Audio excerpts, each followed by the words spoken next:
The massive alien ship floated silently through space, its crystal hull reflecting the distant light of the sun.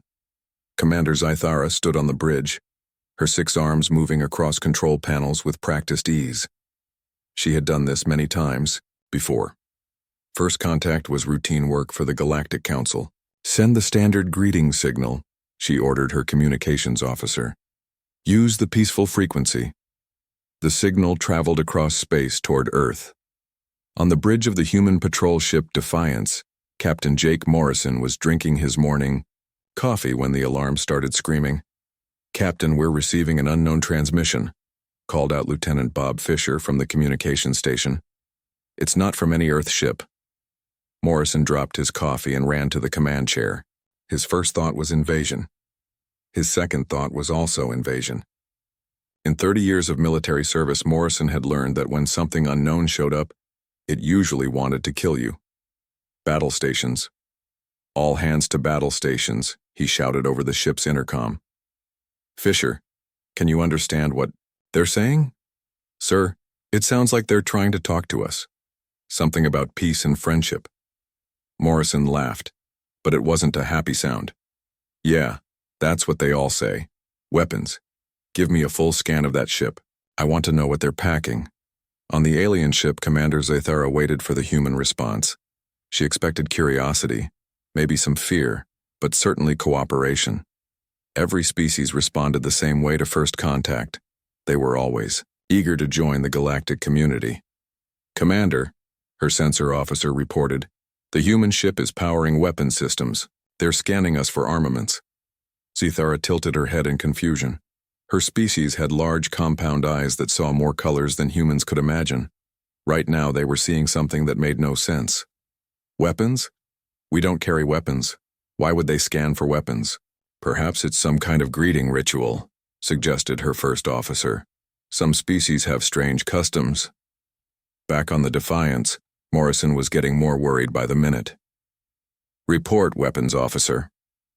Ensign Gary Cole checked his screens twice before answering. "Sir, I'm not reading any weapons on that ship. No missiles, no energy cannons, nothing." "That's impossible. A ship that big has to have something." "Keep scanning." "Sir, what if they're telling the truth? What if they really are peaceful?" Morrison turned to look at Cole. The young officer had joined the fleet straight from the academy. He still believed in things like peace and diplomacy. "Son, in my experience, anyone who says they come in peace is usually lying. And anyone who isn't lying is probably too stupid to live very long in this universe."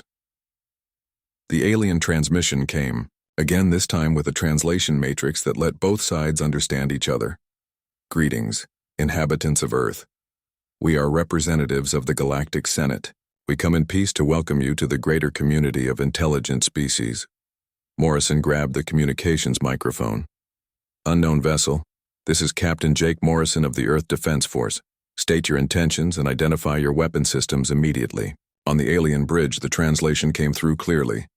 Commander Zythara was surprised by the aggressive tone. "Captain Morrison, we have no weapons. We are a diplomatic vessel here to establish peaceful relations." "Sir," whispered his communications officer, "maybe they're telling the truth." Morrison had heard that line before. During the Mars Colonial War, the rebels had used the same trick. Send a ship broadcasting peace signals, then attack when everyone let their guard down. "Unknown vessel, you will submit to inspection or be considered hostile. We have weapons trained on your ship." The alien commander felt a chill run through her body.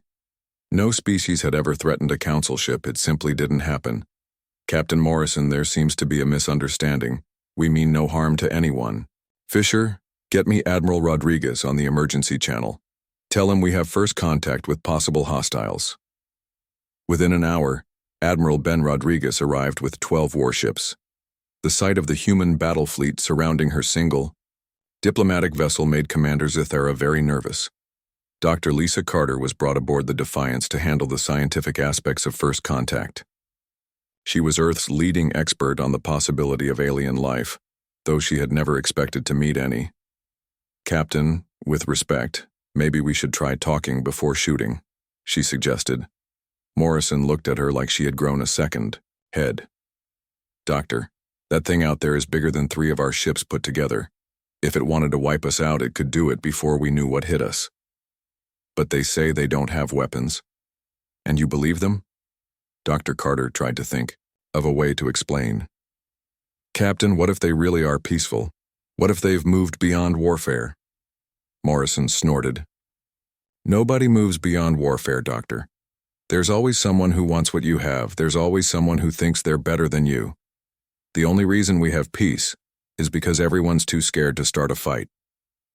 The conversation with the aliens continued for several hours. Commander Zithera explained about the Galactic Senate, about how hundreds of species lived together in harmony, about how warfare had been abandoned thousands of years ago. Morrison found the whole thing suspicious. If you don't have wars, how do you settle disputes? Through discussion and compromise. What if someone doesn't want to compromise? Then we find a solution that works for everyone. What if there isn't one? The alien commander paused. This was not a question she had been asked before. There is always a peaceful solution, Captain Morrison. Morrison exchanged glances with his officers. They had all been in combat. They knew that sometimes there was no peaceful solution. Sometimes you had to fight, or die, or watch everything you cared about get destroyed. Commander Zithara, Morrison, finally said, I think we need to talk more about this, but we're going to do it carefully and we're keeping our weapons ready. The alien commander agreed, though she was beginning to think that humans might be more difficult than expected. As her ship prepared to follow the human fleet to a neutral meeting point, she sent a message back to the Galactic Senate. The message was simple. First contact established. Humans appear unusually aggressive. Recommend caution. She had no idea that this message would change the course of galactic history. 3 months later, Ambassador Kethamol stood in the docking bay of Lunar Station Alpha, watching human soldiers march back and forth in perfect formation. The tall, thin alien had smooth blue skin that seemed to glow with inner light. His species, the Ethereals, were known throughout the galaxy for their diplomatic skills. Colonel Amy Foster walked up to greet him. She wore the dark blue uniform of the Earth Defense Force with rows of ribbons across her chest. Each ribbon told a story of some battle she had fought and won. Welcome to Lunar Station Alpha, Ambassador, she said, extending her hand.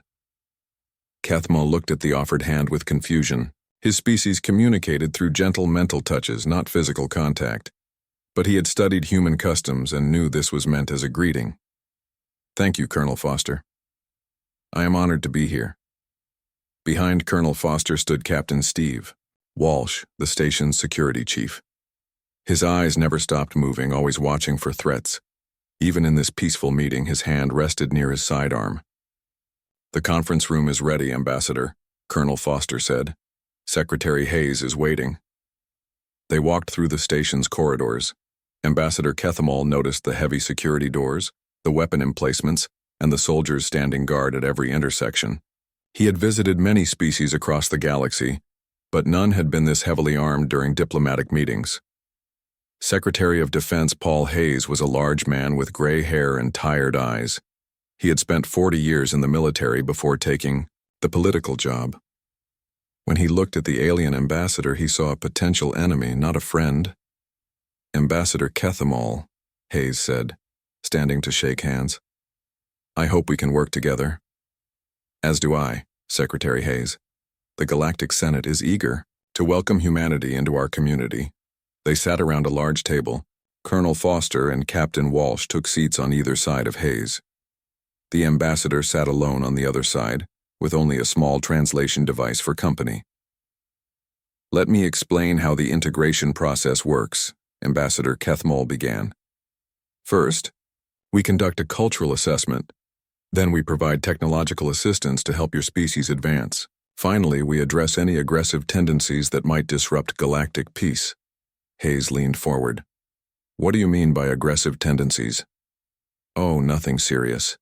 Many species go through a warlike phase during their development. We simply help them move beyond such primitive behavior. Captain Walsh shifted in his chair. His hand moved closer to his weapon. And how exactly do you help them move beyond it? Hayes asked. We have very effective methods. Technological suppression is quite gentle. We disable their weapon systems and restrict access to military technology. Cultural re-education helps them understand the benefits of peace. We have pacified 17 species this way over the centuries. The word pacified hit the three humans like a physical blow. In human language, pacifying someone meant defeating them, controlling them, making them helpless. You pacified them? Colonel Foster asked quietly. Yes, quite successfully. The Karathi were extremely aggressive when we first met them.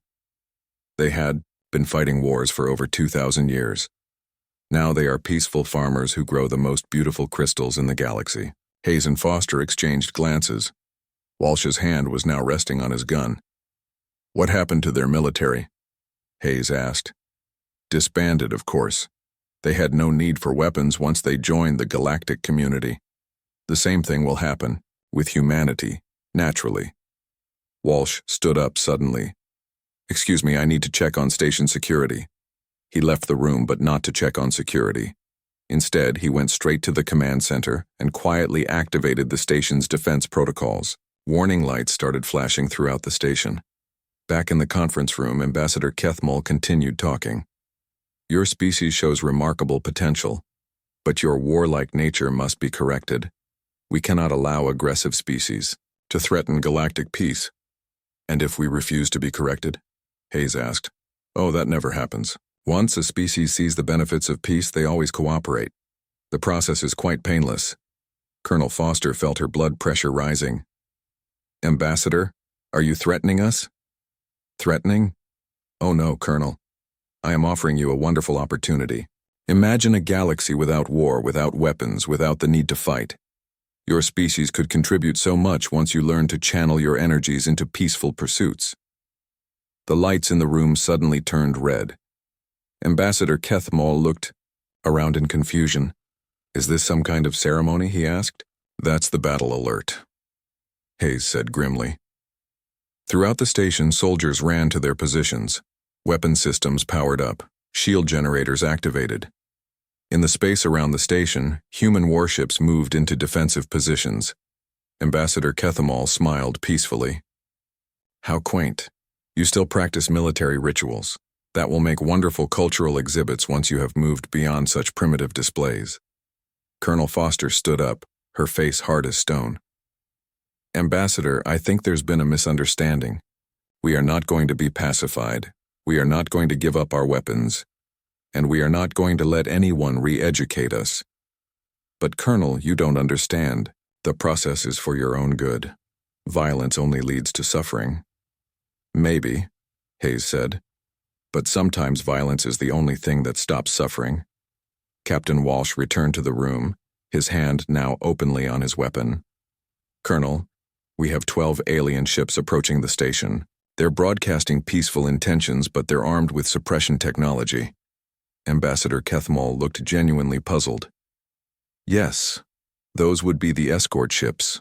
They carry the equipment needed for the pacification process. I thought you understood that this was why I came. The three humans stared at him. The alien had just admitted that he had come to conquer them, and he seemed to think they should be grateful for it.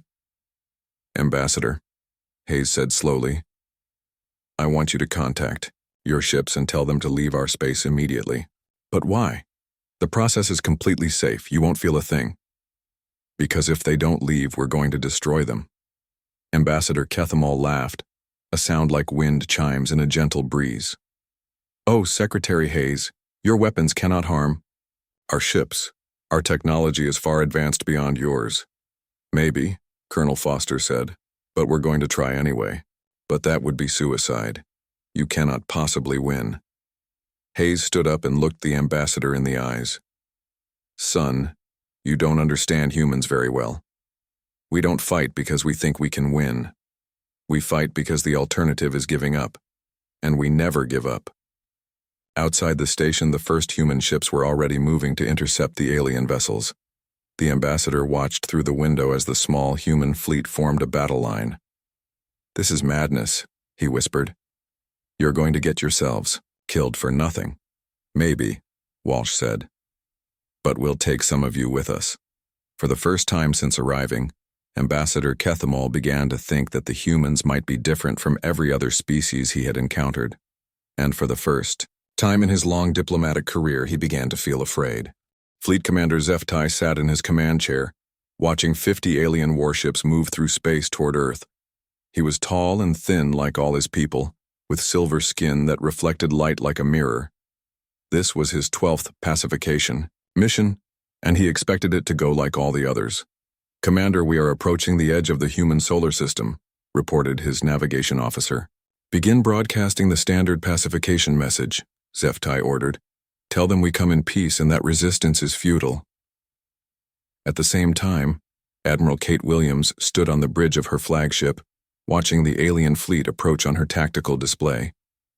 She was a small woman with short gray hair, but her eyes burned with the intensity of someone who had fought in every major space battle of the last 20 years. "How many ships do we have?" she asked her operations officer. 37 combat vessels, Admiral. The Dreadnought Retribution is our largest ship." Williams nodded. 37 against 50 were bad odds, but she had fought with worse. During the Martian Independence War, she had held off an entire rebel fleet with just 6 ships. Captain Rick Stone commanded the Retribution, a massive battleship bristling with weapons. He was a big man with scars across his face from a shipboard fire during the Jupiter mining conflict. When he received Admiral Williams's battle orders, he smiled for the first time in weeks. "All ships, this is Admiral Williams," came the voice over the fleet communication system. "The aliens think they can pacify us like they did to those other species. They think we'll surrender when we see their superior technology. They're wrong." Commander Beth Turner listened to the Admiral's words from the bridge of her destroyer, Vengeance. She had lost her brother during the Europa colony raid, and she understood that some things were worth dying for. "We're going to show them what humans do when someone tries to take away our freedom," Williams continued. "We're going to fight until the last ship is destroyed or the last alien runs away screaming." Lieutenant Colonel Joe Parker, commanding the cruiser Defiant, checked his weapons systems one more time. His ship was old and had been repaired so many times that half the parts came from other vessels. But it could still fight, and that was all that mattered. The alien fleet moved into firing range, their ships glowing with energy shields that could stop anything humans could throw at them. Fleet Commander HFY activated his communication system. "Human vessels, this is Fleet Commander HFY of the Galactic Pacification Force. You are surrounded and outgunned. Surrender now and you will not be harmed. Your weapons cannot penetrate our defenses." Admiral Williams grabbed her microphone. "Alien Commander, this is Admiral Kate Williams. You want to pacify us? Come and try." Captain Stone didn't wait for more talk. "All weapons, fire at will." The Retribution opened fire with every gun it had. Missiles streaked through space toward the alien ships. Energy beams lit up the darkness. Nuclear warheads detonated against alien shields in flashes of white light. The alien shields absorbed every attack without taking damage. Commander HFY watched the human weapons bounce harmlessly off his ships. "Fascinating," he said to his officers. "Their technology is more primitive than we calculated. Begin suppression procedures." Blue beams shot out from the alien ships, designed to disable human vessels without destroying them. The beam struck the human fleet and several ships immediately lost power, but the humans didn't surrender. Captain Stone watched his shields fail, and his engines shut down, but he kept firing until his weapon systems went offline. Then he did something that shocked every alien in the fleet. He aimed his powerless ship directly at the alien flagship and fired his emergency thrusters. "Sir, what are you doing?" asked his weapons officer. "If we can't shoot them, we'll ram them," Stone replied calmly. The Retribution accelerated toward the alien command ship. Commander HFY watched in horror as the massive human battleship approached on a collision course. "They're going to ram us," his tactical officer reported in disbelief. "Impossible. No species commits suicide during pacification. Move us out of the way." But Stone had calculated the intercept perfectly. The Retribution slammed into the alien flagship at full speed. Both ships exploded in a ball of fire that lit up space for thousands of kilometers. Commander Beth Turner saw her admiral's flagship die, but she didn't retreat. Instead, she turned her destroyer toward the nearest alien ship. All power to engines, she ordered. We're going in. Her ship was already badly damaged from the suppression beams, but it could still move. She fired everything she had while accelerating toward the enemy. The aliens tried to disable her ship, but Turner had rerouted power from life support to keep her engines running. Her ship struck an alien cruiser and both vessels were destroyed.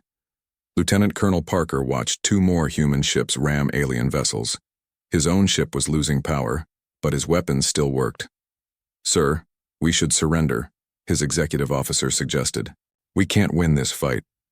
Parker looked at him like he was insane. "Son, we're not trying to win, we're trying to make them pay." He kept firing until his guns went silent.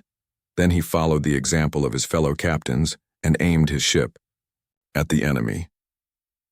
Fleet Commander Zeftai could not believe what he was seeing. In 12 previous pacification missions, no species had ever fought back once they realized they couldn't win. But the humans were different. They kept fighting even when it was hopeless. "Sir, we've lost 8 ships to ramming attacks," his tactical officer reported. "The humans are destroying themselves to hurt us." "This is madness," Zeftai whispered. "Why are they doing this?" On the human side, Admiral Williams was dead, Captain Stone was dead, Commander Turner was dead. But the surviving ships kept fighting. Every time an alien suppression beam disabled a human vessel, that ship would immediately turn toward the nearest enemy and ram it. The aliens had superior technology, but they had never fought an enemy that preferred death to surrender. They had never encountered a species that would trade one ship for one ship when they were already outnumbered. After 2 hours of battle, Fleet Commander Zeftai made a decision that would have been unthinkable at the start of the fight. He ordered his remaining ships to retreat. "But sir, we still outnumber them," his tactical officer protested. "Yes, but they don't care about numbers. They don't care about odds. They will keep ramming us until we're all dead, or they run out of ships." "I have never seen anything like this." The alien fleet withdrew to a safe distance, leaving the wreckage of 26 ships floating in space. 13 were human vessels that had died fighting to the last shot. 13 were alien ships that had been rammed by opponents who chose mutual destruction over surrender. Fleet Commander Zeftai sent an emergency message back to the Galactic Senate. The message was longer than usual and marked with the highest priority code. "Pacification mission has failed. Human species shows unprecedented aggression. They fight to total destruction rather than surrender. Recommend immediate reevaluation of first contact protocols. These beings do not behave like any species we have previously encountered." He paused before adding the final line. "They do not know when to stop fighting." The Great Council chamber stretched for kilometers under the crystal dome of the Galactic Senate headquarters. Council Elder Sorthana had lived for 3,000 years, and in all that time she had never called an emergency session for a single species. Fleet Commander Zeftai stood in the center of the chamber, his silver skin reflecting the worried faces of representatives from dozens of species. The insectoid Velthari clicked their mandibles nervously. The gaseous ethereals flickered with anxious colors.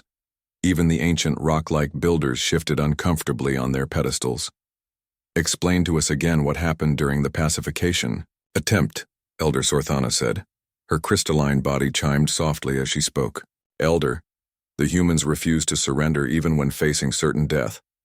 They destroyed their own ships to damage ours. I have never seen such behavior in 12 pacification missions." A Velthari representative spoke up. "Perhaps they did not understand the futility of resistance?" Zeftai shook his head. "They understood perfectly. One of their admirals told me directly that they knew they could not win. They fought anyway." Murmurs of disbelief rippled through the chamber.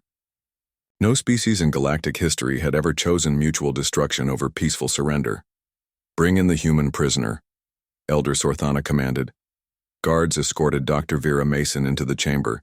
She was a small woman with brown hair and intelligent eyes, but she showed no fear despite being surrounded by hundreds of alien beings. She had been captured when her research ship was disabled during the battle. "Dr. Mason," Elder Sorthana began, "we are trying to understand your species. Why did your people choose to die rather than accept our peaceful integration?" Dr. Mason looked around the chamber calmly. "Because you weren't offering integration. You were offering conquest. We were offering peace, protested an ethereal representative. An end to warfare and violence. By forcing us to give up our weapons and submit to re-education. That's not peace, that's slavery. The word hung in the air like a physical presence. Slavery was a concept that most galactic species had forgotten millennia ago. Dr. Mason, Elder Sorthana continued, your species appears unusually aggressive. Surely you understand that such behavior threatens galactic stability. Aggressive? Dr. Mason laughed, but it wasn't a pleasant sound. Elder, let me tell you about human history. We've been fighting wars for over 5,000 years. We've fought over territory, resources, religion, politics, and sometimes just because we didn't like each other. She paused, looking directly at the elder. We've fought with sticks and stones. We've fought with swords and spears. We've fought with guns and bombs. We've fought wars that killed millions of people. And through all of that, we learned one very important lesson. What lesson? Elder Sorthana asked. That freedom is worth dying for. That some things are more important than survival. Another guard brought in Captain Danny Ross, who had been captured when his destroyer was disabled. He was a big man with graying hair and scars on his hands from years of military service. Captain Ross, Elder Sorthana said, we have studied your military records. You have been fighting almost continuously for 25 years. Surely you are tired of warfare. Captain Ross looked at her with the same calm expression as Dr. Mason. Ma'am, fighting is what we do. It's what we've always done. You take that away from us, you take away what makes us human. But surely peace is preferable to constant conflict. Maybe, Ross admitted. But peace that comes from surrender isn't really peace. It's just defeat with a nice name. An ethereal representative floated forward. Captain, we have brought peace to 17 species. They are all happy and prosperous now. Are they free? They are safe. That's not what I asked. Elder Sorthana accessed the historical records while the human spoke. What she found there made her crystalline structure ring with alarm tones. Dr. Mason, I am reviewing human historical data. According to these records, your species has been at war for 96% of your recorded history. That sounds about right. You have developed weapons capable of destroying your entire planet. Several times over, you have fought wars that serve no apparent purpose other than the fighting itself. Dr. Mason shrugged. Sometimes we fight because we have to. Sometimes we fight because we want to. Sometimes we fight just to see who's stronger. This is madness, whispered a Velthari representative. Maybe, Captain Ross said. But it's our madness. Elder Sorthana pulled up more human records. Battle, strategies that prioritized victory over survival. Military doctrines that accepted massive casualties as normal. Historical accounts of soldiers fighting with wounds that should have been fatal. Captain Ross explained to me the concept of total war. Ross straightened up. Total war means you use everything you have to destroy the enemy. You don't just fight their military.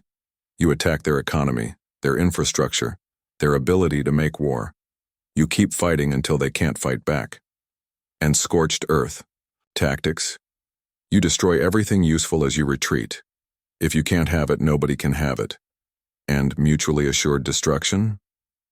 If you attack us with weapons that can destroy us completely, we'll attack you with weapons that can destroy you completely. We all die together. The chamber fell silent. These concepts were beyond the understanding of species that had lived in peace for thousands of years. Dr. Mason, Elder Sorthana asked quietly, what does your species do when facing impossible odds? We fight anyway, even when you know you cannot win, especially when we know we cannot win. Elder Sorthana processed this information with growing alarm. She accessed military analyses from the recent battle, studying the human tactics in detail. What she found confirmed her worst fears. The humans hadn't just fought recklessly. They had fought with skill and intelligence even while committing suicide. Their ramming attacks had been precisely calculated for maximum damage. Their target selection had been tactically sound. They had died efficiently. Captain Ross, if we were to attack your home planet with overwhelming force, What would your people do? Ross smiled, and it was not a reassuring expression. We'd fight. We'd make you pay for every city, every street, every building. And when we ran out of weapons, we'd use rocks. When we ran out of rocks, we'd use our bare hands. And when you ran out of people, ma'am, we'd make sure we took as many of you with us as possible. Elder Sorthana made a decision that would change galactic policy forever. She turned to address the full council. Fellow representatives, we face an unprecedented situation. The human species cannot be pacified through conventional means. Attempting to suppress them completely would require destroying their entire civilization. Then perhaps that is what we should do, suggested a Velthari representative. No, Elder Sorthana replied firmly. They have shown us something we had forgotten. They have shown us that some beings would rather die free than live as slaves. Perhaps we should respect that choice. She paused, her crystal body chiming with decision tones. I propose that we grant humanity full membership in the Galactic Senate with complete autonomy. We will not attempt to pacify them or suppress their military capabilities. We will simply leave them alone. But Elder, protested an ethereal, they are dangerous. Yes, Elder Sorthana agreed. They are very dangerous. That's exactly why we should leave them alone. The vote was unanimous. Fleet Commander Zeftai returned to human space 6 months later, with 500 warships. The largest fleet in galactic history stretched across space like a metal constellation. Every species in the galaxy had contributed ships to end the human threat once and for all. But this time, the orders were different. Admiral Kate Williams had been replaced by Admiral Chris Thompson after her death in the previous battle. Thompson was younger but just as stubborn. He stood on the bridge of his new flagship, watching the massive alien fleet approach. Sir, they're requesting communication, reported his communications officer. Put them through. Fleet Commander Zeftai appeared on the main screen. His silver skin looked duller than before, and his eyes held a weariness that hadn't been there 6 months ago. Admiral Thompson, I am Fleet Commander Zeftai. I have come to deliver a message from the Galactic Senate. I'm listening, Thompson replied, his hand resting on his weapon. The Galactic Senate has voted to grant humanity full membership with complete autonomy. You will be left alone to govern yourselves as you see fit. Thompson blinked in surprise. What's the catch? There is no catch, Admiral. We simply ask that you remain within your current territory and not expand aggressively into galactic space. And if we refuse? Zeftai was quiet for a long moment. Then we will respect that decision as well. On Earth, General Tom Bradley was coordinating the planet's defenses. Every military base was on high alert. Every weapon system was ready. The entire human fleet had been rebuilt and reinforced with new technology, reverse-engineered from captured alien equipment. Major Sarah Kane had developed new tactics specifically for fighting superior alien technology. Her strategy was simple. Hit them fast, hit them hard, and make every shot count. If they wanted to pacify humanity, they would pay a price that would bankrupt the galaxy. Dr. Nick Perry worked in underground laboratories, studying alien technology captured from the previous battle. He had made remarkable progress in understanding their weapons and shields. The humans still couldn't match alien firepower, but they could hurt the aliens badly enough to make them think twice.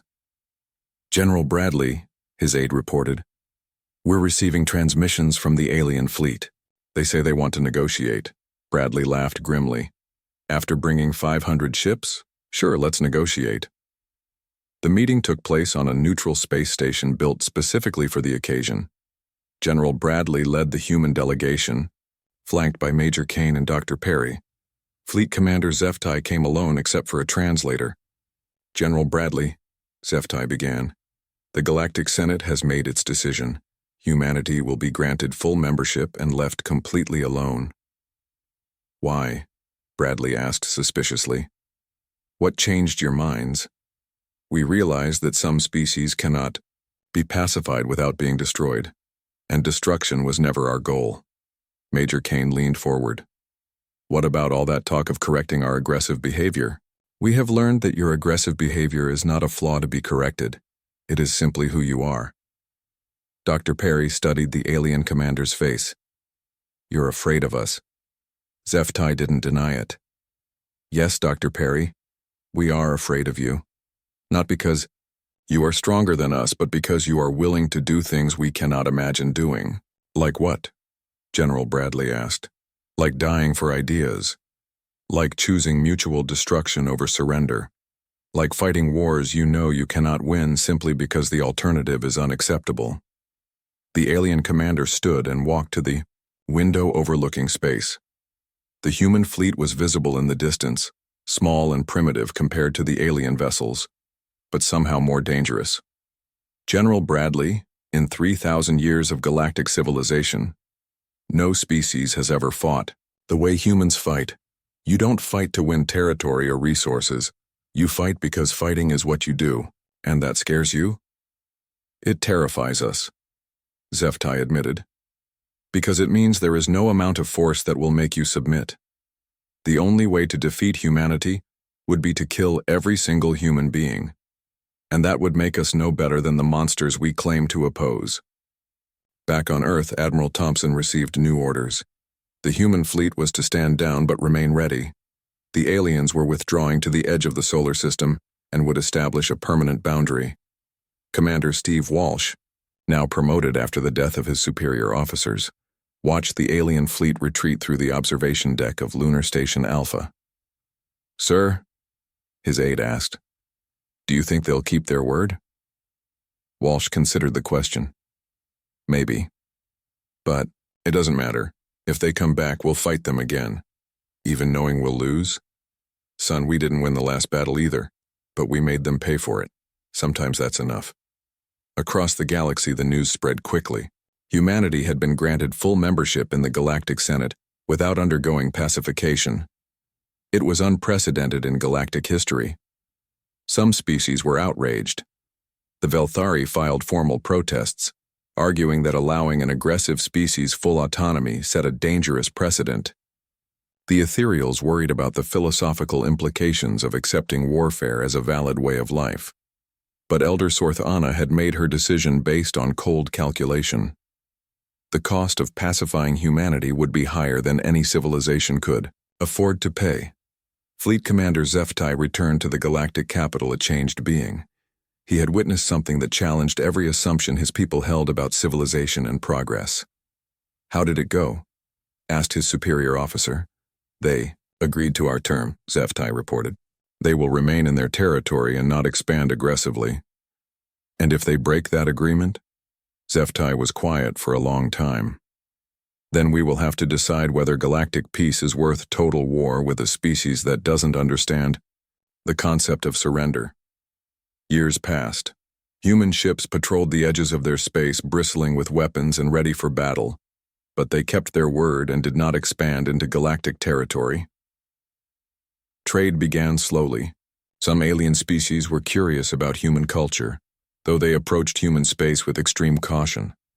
The humans were polite but firm. Visitors were welcome, but only if they came in peace and left when asked. The galaxy learned to give humanity a wide berth. Space lanes were routed around human territory. Diplomatic missions avoided human space unless absolutely necessary. It was easier to pretend they didn't exist than to deal with the uncomfortable questions they raised. But sometimes, in the quiet moments between the stars, other species wondered what it would be like to feel that kind of certainty, to know exactly what they would die for, to never have to surrender because surrender was simply not an option.